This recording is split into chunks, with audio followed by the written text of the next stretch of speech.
Bonjour à tous, j'espère que vous allez bien. On se retrouve aujourd'hui avec une toute nouvelle vidéo que je suis très heureuse de vous faire et vous allez voir qui est vraiment d'actualité pour moi. Aujourd'hui on va parler voiture et on va parler achat ou location de voiture. Pour ceux qui me suivent depuis longtemps, vous le savez, j'en parle souvent. J'ai une voiture qui est assez âgée maintenant, elle a 270 000 km et malheureusement je pense qu'elle ne passera pas le prochain contrôle technique. J'ai un voyant qui est allumé et j'ai fait un devis pour financer cette réparation et il y en a vraiment pour très cher. Pour vous donner une idée, je pense que ma voiture à l'heure actuelle vaut 1500 € et il y en a pour presque 600 € de réparation dessus. Donc je sais très bien qu'à un moment elle va lâcher et je vois pas trop l'intérêt de payer ces réparations là. Donc voilà, je suis à la recherche d'une nouvelle voiture. Et du coup je me suis posé la question, est-ce qu'il vaut mieux acheter ou louer sa voiture? Et je vais tout de suite vous faire le bilan de tout ce que j'ai trouvé. Pour ceux qui me connaissent pas, je m'appelle Claire et sur ma chaîne vous pouvez retrouver des vidéos budget, lifestyle, investissement. Et on va tout de suite passer au sujet de la vidéo. J'ai tout noté sur mon téléphone portable pour ne rien oublier. Alors pour commencer, donc je vais vous expliquer au niveau de ma recherche ce qui s'est passé. Ensuite les différents critères que j'ai pris en compte dans ma recherche justement de voiture. À l'heure actuelle, juste pour info, j'ai toujours pas trouvé la voiture de mes rêves, mais j'y crois très fortement. Ensuite tout ce qu'il faut bien prendre en compte, avantages, inconvénients dans chaque situation, et j'ai simulé un budget en fait suivant si je louais ou si j'achetais ma voiture. Alors au niveau de l'achat de la voiture, j'ai pris deux options. J'ai juste pris si jamais je l'achetais d'occasion avec un crédit, si je l'achète d'occasion sans crédit. Je n'ai pas pris l'option si je l'achète neuve, tout simplement parce que ça ne vaut pas du tout le coup. Une voiture, du moment qu'elle sort du garage, elle perd presque 30% de sa valeur, donc aucun intérêt niveau budget. L'achat d'une voiture, c'est dans tous les cas un très gros poste de dépense et là-dessus, on n'est absolument pas du tout tous égaux. Pour moi, ce que je recherche dans une voiture, c'est d'être confortable parce que je fais beaucoup de routes. Je veux pas du coup d'une toute petite voiture parce que je peux faire des fois 8 heures, 9 heures de route et franchement rouler en Twingo pendant 8 ou 9 heures, c'est juste impossible. Donc je cherche une voiture où je suis quand même assez confortable. Je m'en fiche personnellement si elle a beaucoup de kilomètres. Attention, la mienne a 270 000, ça se fait sentir. Maintenant, voilà, si la voiture a dans les 150 000 km, ça me va très bien. Au niveau du design, au niveau du modèle, etc., j'ai pas du tout de préférence. Je sais que j'ai plutôt un budget maximum que je ne veux pas dépasser. Pour une voiture d'occasion en tout cas, il est de 8 000 €. Pourquoi? Parce qu'à l'heure actuelle, j'ai 1500 € de côté pour m'acheter une nouvelle voiture et j'ai mon fonds d'urgence qui est à 10 000 €. Du coup, en fait, je voulais quand même garder une certaine somme au niveau de mon fonds d'urgence et je trouve que garder 3 500 € que du coup petit à petit je viendrai re-remplir mon fonds d'urgence. Je compte pas le laisser à 3 500 €.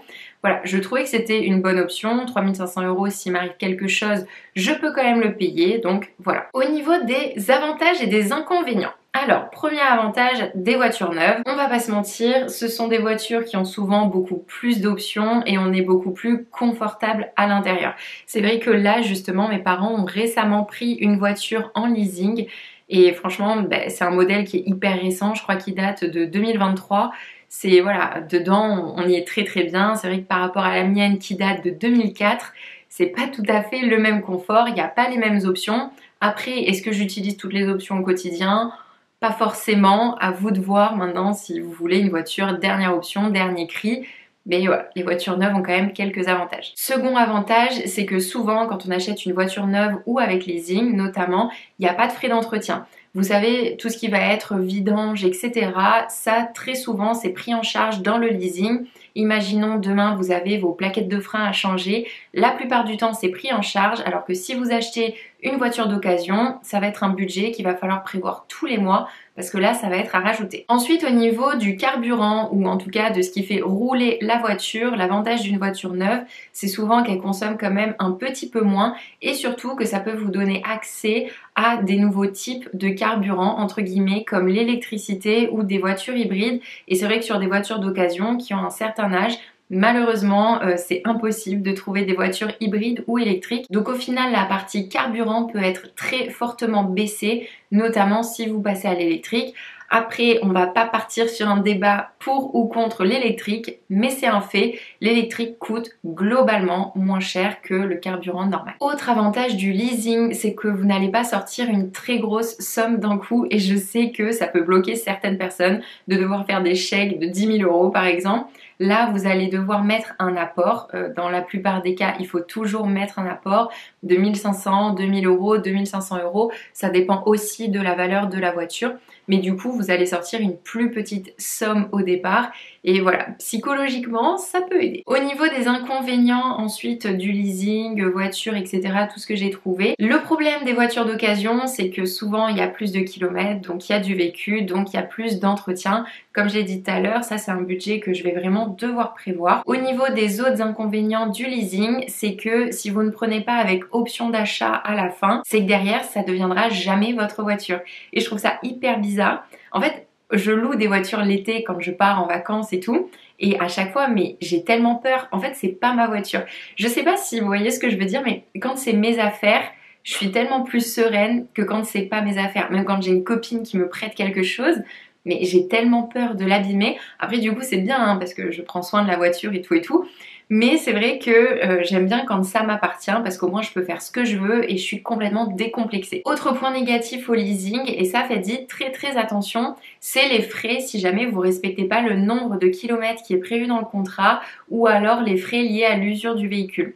En fait, il y a certains constructeurs qui pensent que vous allez utiliser une voiture pendant 3 ans et vous allez la rendre sans aucune rayure. On le sait très bien, on ne peut pas mettre du papier bulle autour de nos voitures sur les parkings, etc. Il y aura des petits accrochages, c'est obligé, et il y a certains constructeurs qui derrière font payer des sommes qui sont juste faramineuses alors que c'est de l'usure normale. J'ai envie de vous dire, c'est comme quand vous louez un appartement, quand vous vivez dedans pendant 3 ans, le propriétaire peut pas vous demander à le rendre aussi propre qu'il était il y a 3 ans. Il y a de l'usage qui est normal, et voilà, donc attention aux constructeurs qui abusent un petit peu de ça. Et dernier point qui est un très gros inconvénient pour moi au niveau du leasing ou alors au niveau du fait de prendre un crédit, c'est que ça vient impacter le taux d'endettement. Si jamais vos investissements, vous aimez beaucoup les investissements immobiliers, ben là c'est clairement mais pas du tout l'option à choisir. Quand vous allez voir votre banque, ils vont prendre toutes les lignes de crédit que vous avez, et en fait un leasing c'est un peu un crédit, donc du coup vous allez venir rogner votre taux d'endettement, et ça vraiment pour les investissements immobiliers c'est pas possible parce que dans la plupart des cas c'est le taux d'endettement qui vient bloquer des projets. Donc faites très attention. Ok, maintenant je pense qu'il est temps de parler finance et de voir à peu près combien ça coûte de prendre une voiture en leasing tous les mois, de prendre une voiture d'occasion avec un crédit et de prendre une voiture d'occasion sans crédit.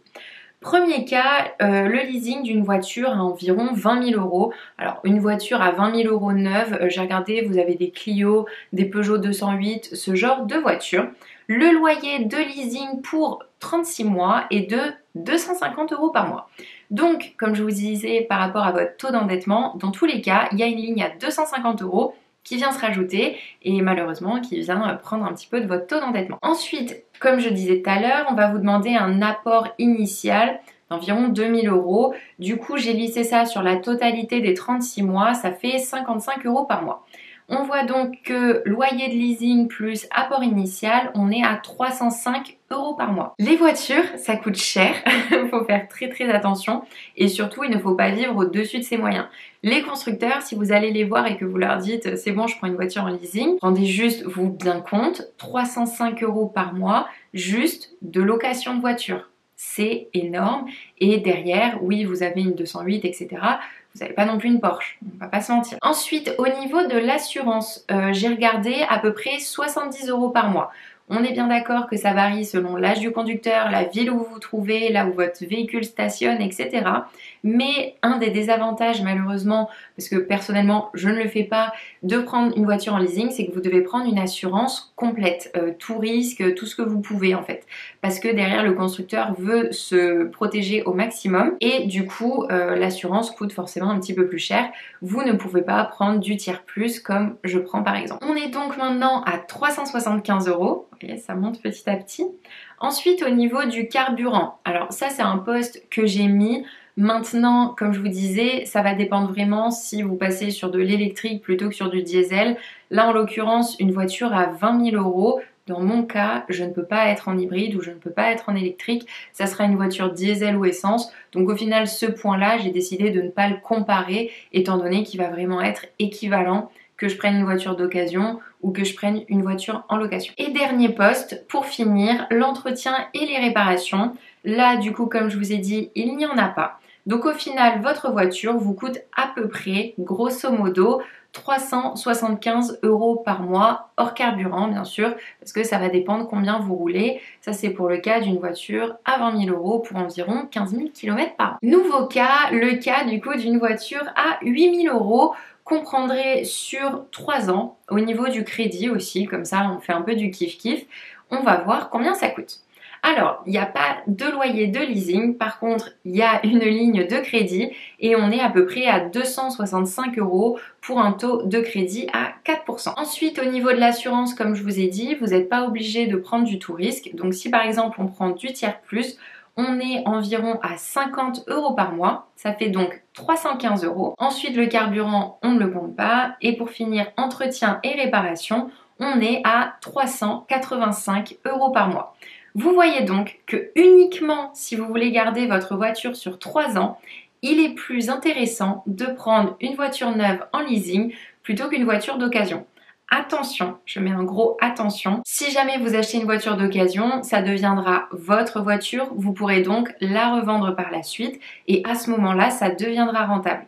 Si on prend uniquement le budget du mois, il est plus rentable de prendre une voiture en leasing plutôt que de prendre une voiture d'occasion avec un crédit. Dans mon cas du coup maintenant pour terminer, je sors 8 000 € de mes économies et pour rembourser ces 8 000 €, on va dire que je suis à peu près à 200 € par mois que je vais devoir rajouter dans mon fonds d'urgence. Du coup 200 € au niveau de la ligne de crédit on va dire.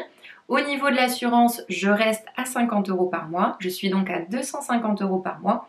Et au niveau de l'entretien et réparation, je suis à 70 € comme je l'avais prévu, donc 320 € par mois. Dans mon cas, je ne souhaite pas garder ma voiture uniquement 3 ans, je souhaite la garder comme celle que j'ai à l'heure actuelle, 10 ans. Donc vous voyez que ça sera vraiment beaucoup plus amorti de passer par la solution occasion sans crédit. Si jamais vous prenez un crédit, prenez-le peut-être sur du plus long terme pour essayer de diminuer vos mensualités. Mais voilà, il y en a beaucoup qui disent que de toute façon il faut acheter, acheter, acheter. En fait, ça dépend vraiment de votre situation. Vous voyez que tous les mois, au final, le leasing, ça revient moins cher que de prendre un véhicule d'occasion avec un crédit. Encore une fois, sauf si on prend le cas de la revente, etc.